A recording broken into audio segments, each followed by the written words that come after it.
Olha só, eu aqui vem cá, aqui hoje, ilustre amigo de escola, o Rodrigo, e vou falar de um tema bastante conhecido hoje, que é gravidez na adolescência. Uma coisa que incomoda muito os cidadãos brasileiros. Olha só, por isso o debate de frente com a Gabi está falando hoje com você. Rodrigo, você acha assim, de tipo, menininha que engravida na adolescência, assim, tipo, na sociedade, é uma coisa que me emociona. Ela vai perder os segundos dela. Ela vai perder uma vida que ela tinha pela frente.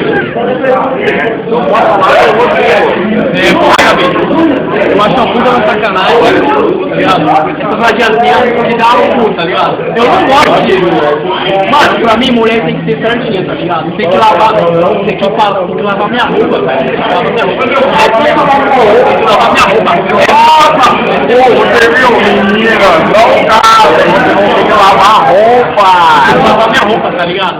Ele fica dando pra baixo, não, velho. Fica dando pra baixo, não pode. Você tem raiva disso,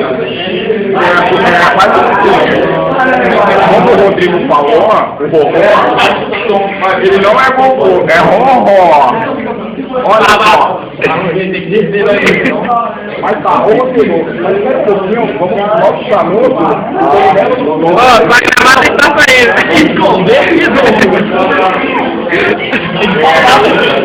Não fala. Vamos lá, pode me